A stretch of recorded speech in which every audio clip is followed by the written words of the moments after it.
everyone, I'm Leslie and I travel the world looking for everything unique, different, and the more off the beaten path, the better. So this isn't so off the beaten path today, but we're going to dig our way all around this iconic Italian island, and I'm going to show you some things that you might not expect. So today we are in Venice, Italy. Roy has never been to Venice, and we are not only super excited to explore all that Venice has for us over 3 days, but at the end of our Venice little journey, we're heading to Ravenna to rejoin the Ultimate World Cruise. We have been off the ship for what will be 43 days while the Serenade of the Seas circumnavigated Africa. We got off in Dubai and did our own excursion for the last 43 days. So back to Venice. Put it on your list. It's an Italy destination that must not be missed. I'm like jumping out of my skin to show you Venice. Let's just go check it out.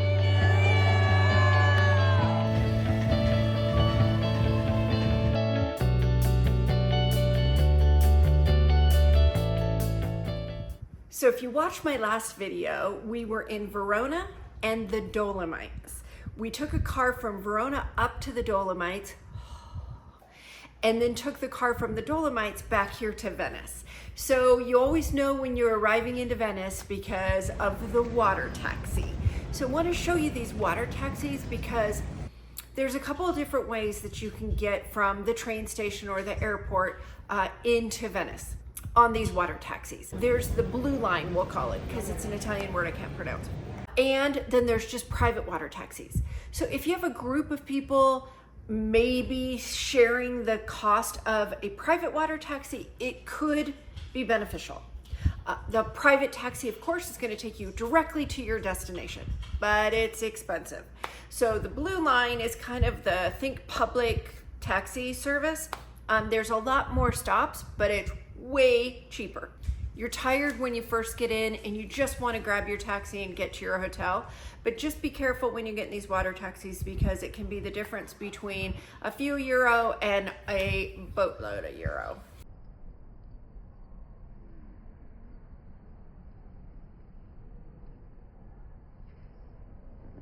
We are staying in Giudecca. Venice, of course, is an island. Giudecca is a kind of adjoining island beside it.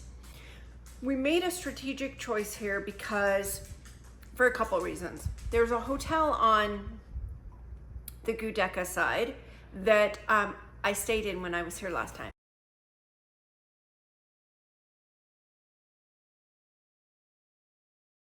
It was a 5-star, reasonably priced hotel. As you can imagine, in Venice, hotels are crazy expensive.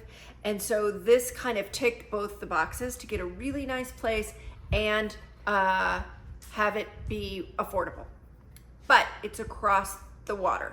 So we have to take the water taxi back and forth, and I will show you how that goes. So we're staying at the Molino Stuckey in Giudecca. Water taxi drops us right off there. Another thing to consider is we are now going back to the train station to go to Ravenna when we leave, so we know we can get right on the water taxi from our hotel when we're leaving. So we check into the Molino Stuckey. Here's our hotel room.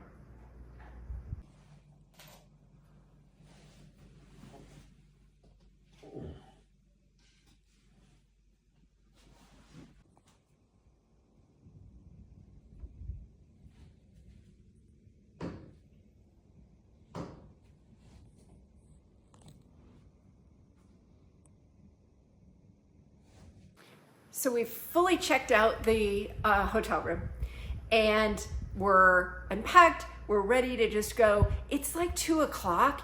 And so we have all afternoon. We don't want to do like a tour or anything. We just want to go hit Venice, start wandering around through the streets, grab some dinner and just check it all out.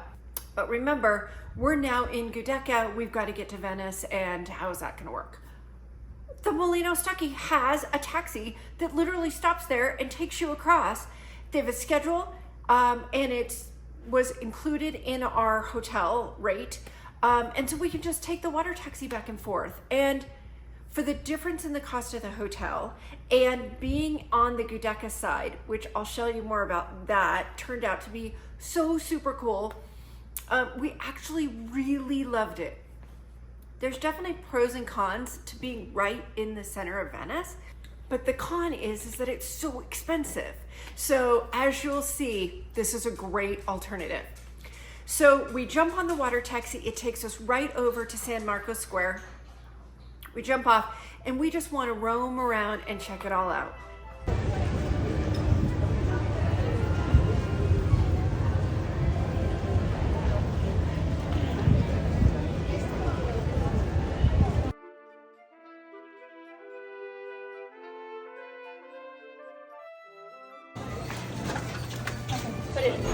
Hey, why are you giving me this? Hey, why are you giving me this?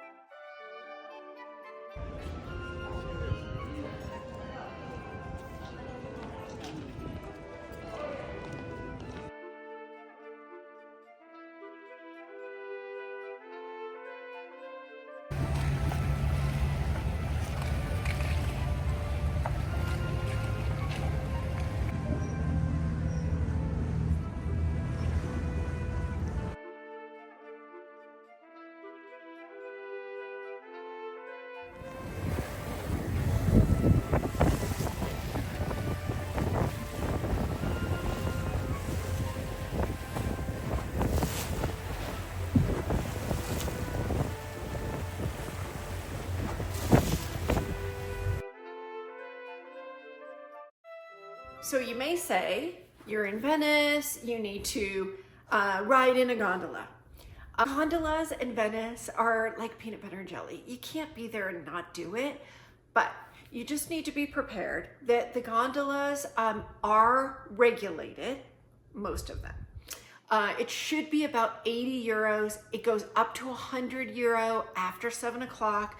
There's a sign that tells you all about it if you're with one of the regulated gondolas. If you're not, you're on your own as to what you pay. If you want them to sing or play an instrument on the gondola as you ride, you have to pay for that. And they should tell you when you get on what to charge, and then you should obviously tip them. And so it can be an expensive little bed for 30 minutes. So just keep that in mind if riding the gondola in Venice is on your to-do list.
So I'm curious if there's any Banksy fans. So if you don't know Banksy, he's an artist and he puts it up and then it's typically removed within minutes, sometimes hours and days, but the whole idea is that it's just gone.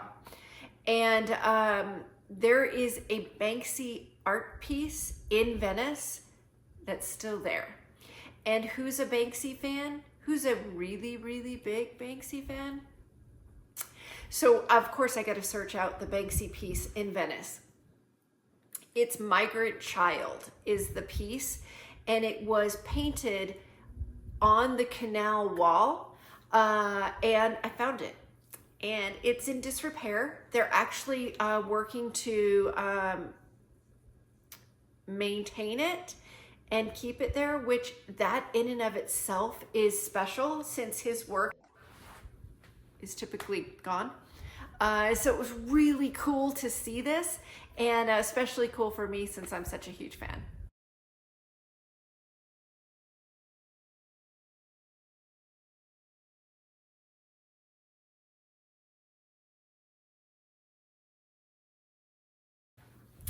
And I'll let you into the secret as to where it is.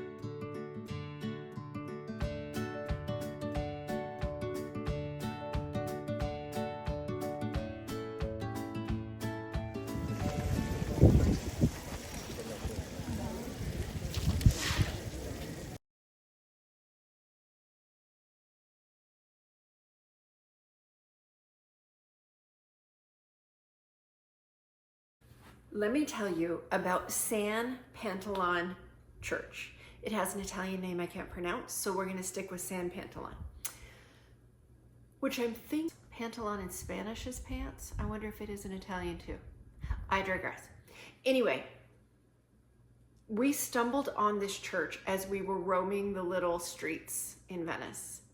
And first of all, I know why churches charge, and I know they have to maintain these structures and they need money to do that, but I don't know, it's just so annoying that you have to pay to see a church. It just feels like you shouldn't have to pay.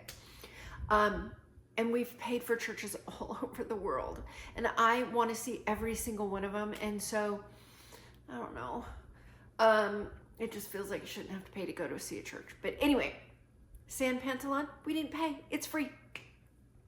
And the reason why I'm going on about it is because it rivals, no joke, it rivals the Sistine Chapel. It was like nothing I've seen. And we saw the Sistine Chapel in Rome. So it's not the Sistine Chapel. It's not Michelangelo. But it's really close. When you walk in, not only is it free, but it has a canvas fresco on the ceiling that is literally will take your breath away. And the notes about the church say that the artist who painted it fell to his death from the scaffolding as he was painting the ceiling.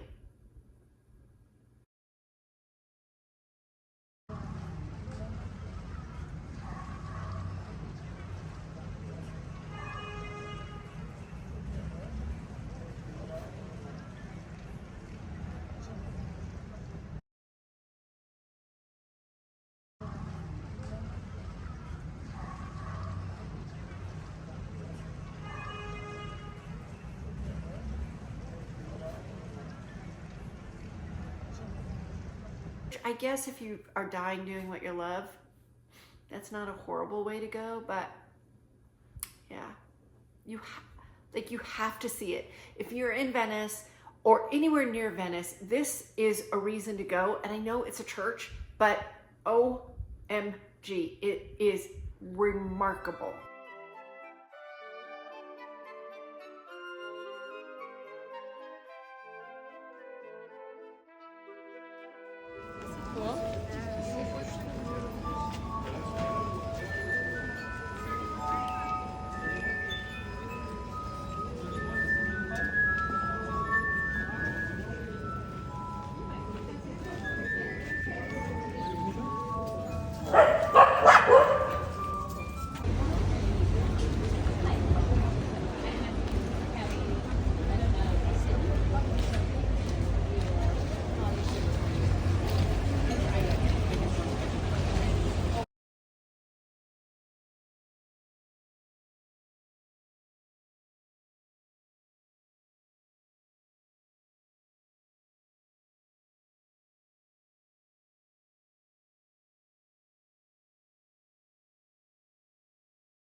when you're in Venice and you're around water and you see the gondolas and you hear about a bookstore that has all of its books stored in boats or bathtubs or waterproof bins, yeah, you got to go check it out.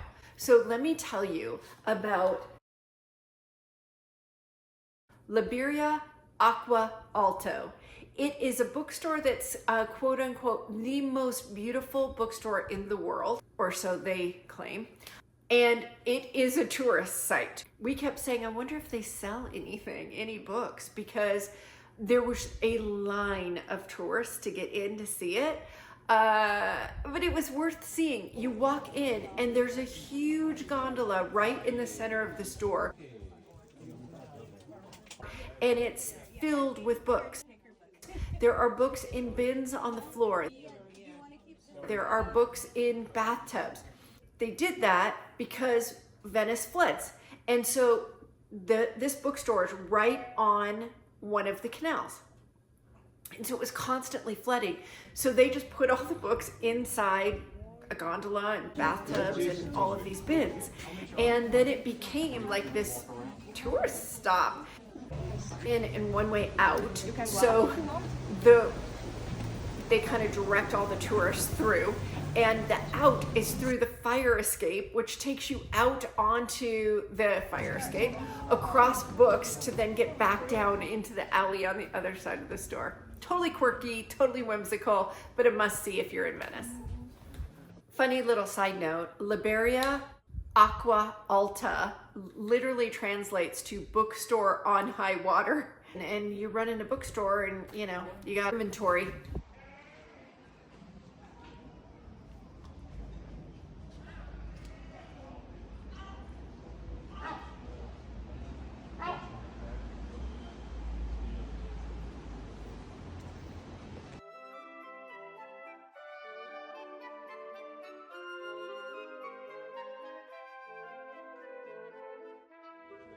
This is Scala Contarini del Bavolo. It's the most famous spiral staircase in Venice. It's located in Campo Manin in the San Marco district. The staircase is 28 meters high. I had read online that there are breathtaking views from the top. I think it was like €20, 15 or 20 euro to get in to take the stairs up. To each his own, but I would recommend you just take a picture of the staircase from the outside because it's beautiful. The way that it's designed, where it's located, you can get a beautiful picture of it and skip the staircase and skip the view. It was really nothing to write home about. We literally walked the stairs, walked the top, and it's small at the top, and came right back down. So I would skip it. But be sure to go and get a picture from the outside. So remember I told you that we are staying on the Giudecca side of Venice. And we were a little unsure about that, but it's turned out to be a lot of locals live here. And so the whole vibe is so different. Definitely not touristy, definitely cheaper, and the restaurants felt super local. So we went out to dinner. All along the water are restaurants and bars. And so every night we had a different place that we could eat. We were only in Venice for 3 days. So it's, you know, it was a minor point, but we had dinner and on the water with the most beautiful sunset. It just was such a beautiful way to just end our second kind of like first full day, second day in Venice. And if you're, you know, ever having a bad day or, you know, just need, you know, like a calming Zen moment, you can come back right here to this minute and watch a Venetian sunset.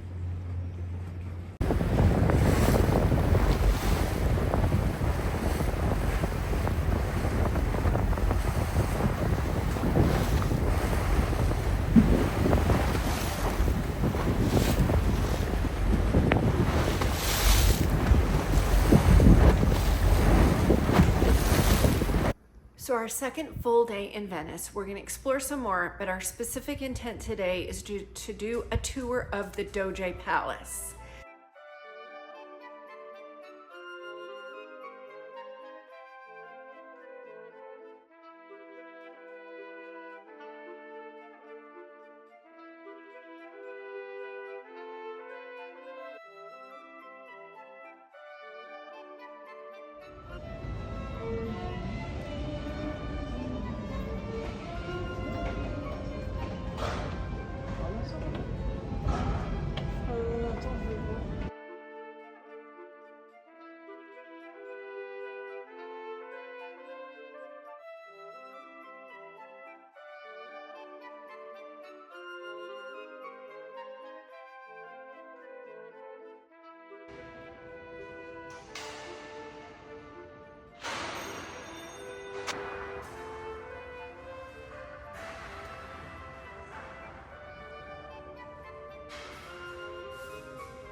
Talk about being spectacular, just beautiful.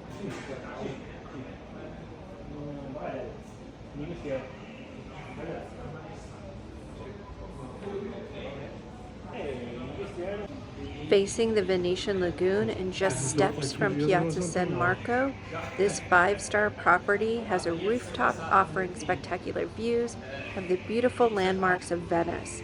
It's a historic hotel showcasing majestic Venetian architecture that dates back as far as the 14th century.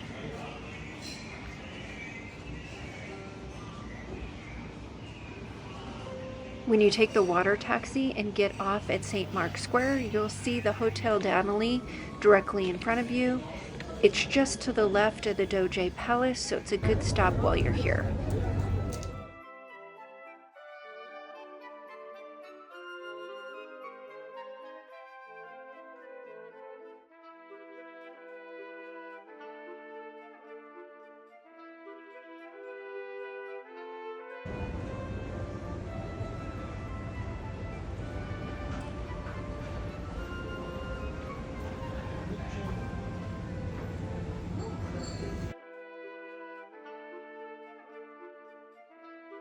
The Doge Palace is in St. Mark's Square. St. Mark's is where you always see all the pictures of everybody and the pigeons coming down on them.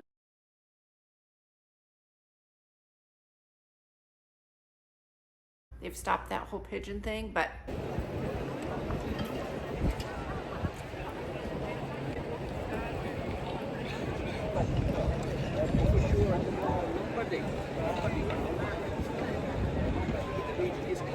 this is St. Mark's Square.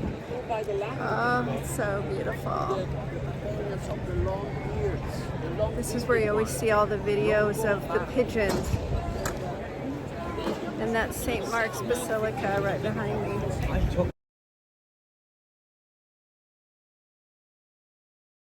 And the Doge Palace is right there. It is the residence of the Doge, which were the supreme authority of the Republic of Venice back in the day. So let me tell you a little bit about the Doge Palace and let me show you around. The Doge Palace was built in 1340 and extended and modified in the following centuries. It became a museum in 1923.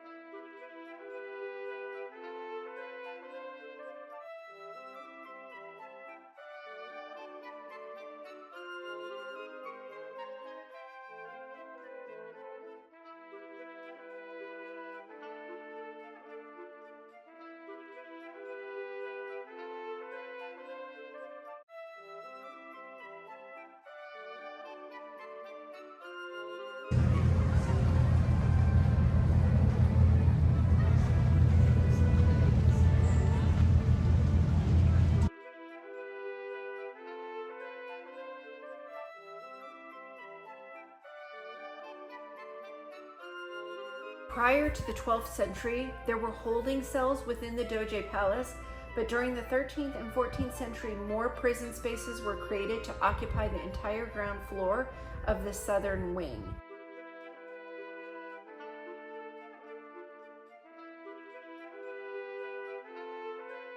And if you recall, one of the things that you can see from the outside is the Bridge of Sighs.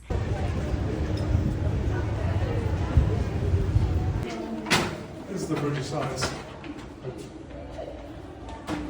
And it got its name, Bridge of Sighs, because inside, when the prisoners were taken from the courtrooms to their cells and never to see the light of day, they would cross over in this enclosed bridge and they would sigh because that was going to be the last sight of daylight they ever saw.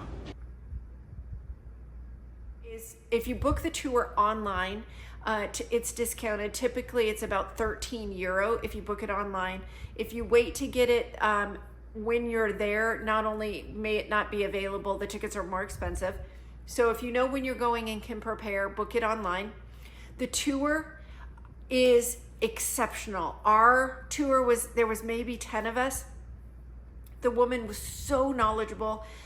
She takes you through the entire palace, through the cell area, the prison area, across the Bridge of Sighs, out into the courtyard. Really exceptional tour. An absolute don't miss this if you're in Venice.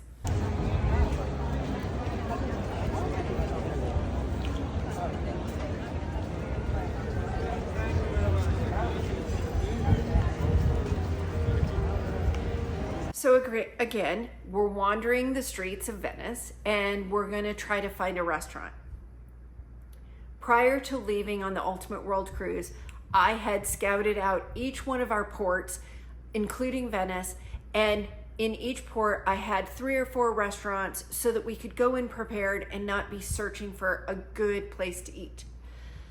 But when you're out roaming around, the good place could be over there and now we're over here. So we're roaming around and we stumble across a Sconte, which in English literally translate to hide and seek, because it's hidden in this little pocket, which not only kept it not loud and with tons of people walking by, but was the best Italian food we had eaten in all of Italy.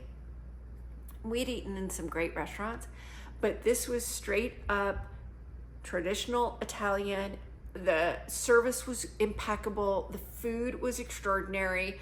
What a gem. And it's always so great to find a really good restaurant that's reasonably priced, that is delicious. So thank you, Sconte. We loved you. And what a beautiful way to end our second full day in Venice.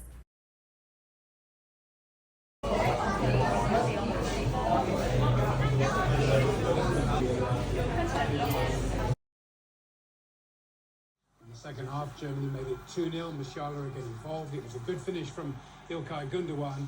Germany know that the opposition will soon get... So it's the last day in Venice.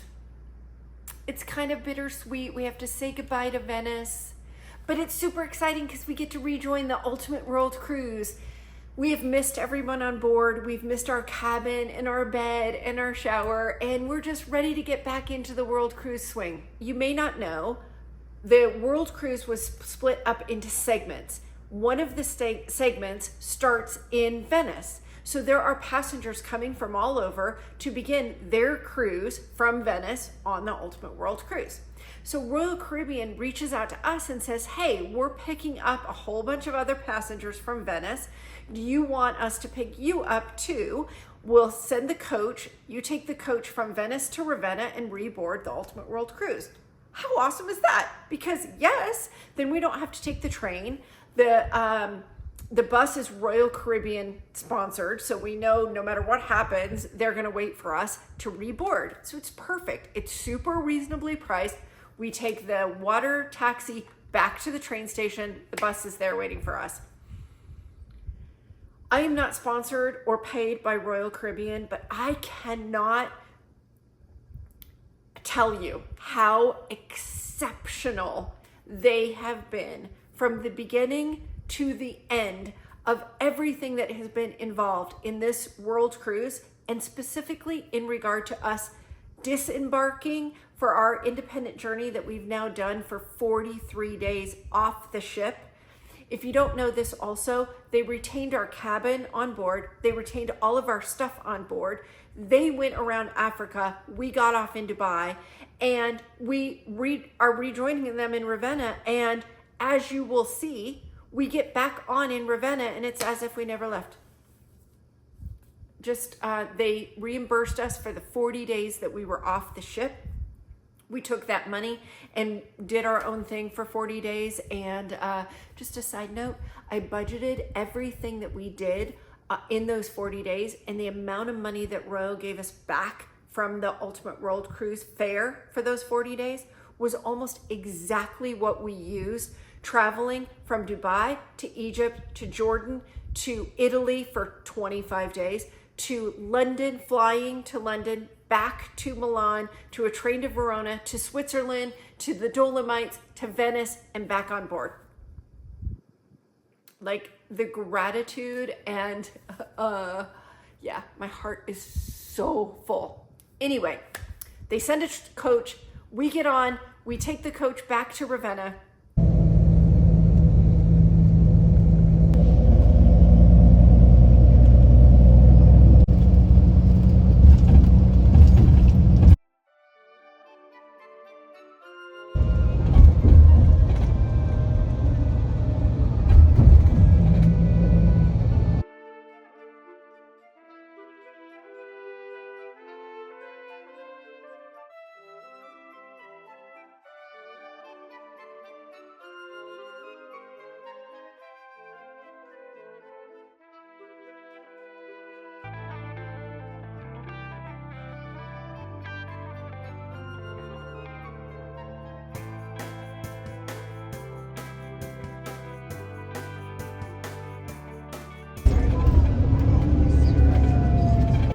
We come around the corner and we see the serenade. Wow, look at all those sailboats. Huh? And everyone on the bus is screaming, yay! And I'm like, oh my gosh, we're home! And we get back on board. And like I said, it was like we never left. First of all, they said, welcome home. Several of the security people said, where have you been? We've missed you. These people have just become family. We've now been cruising for 7 months. Over there.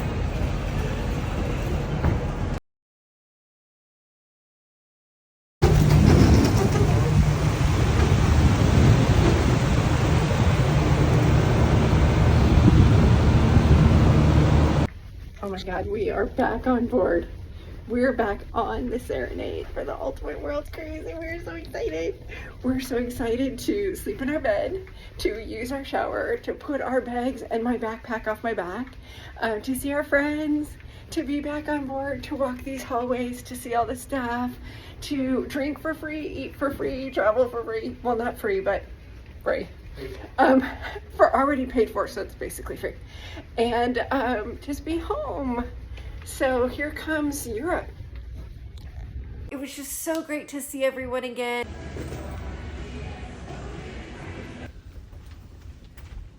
We're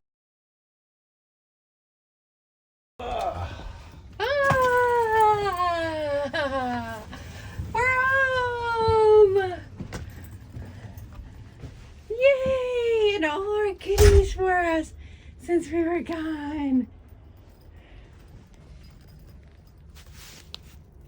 Very cool. Very cool.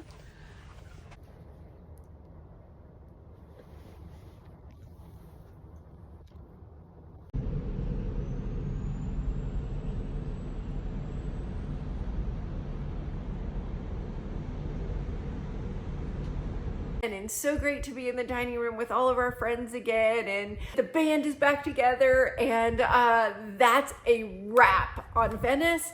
It's a wrap on us being off the ship.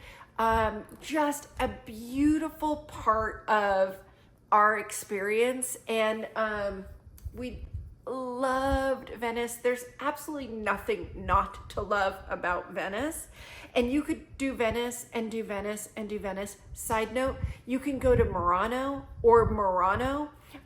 It's where they do the glass blowing, and is a little side trip, and that's a whole nother area. I did that last time I was in Venice. Beautiful. You could come a million times and not see the same things. It's just a beautiful, romantic, beautiful city. So thank you, Venice. Thank you for the giant hug you gave us when we got there, and the giant hug goodbye. And we will miss you, and until next time, because we will definitely be back to Venice. But what's up next?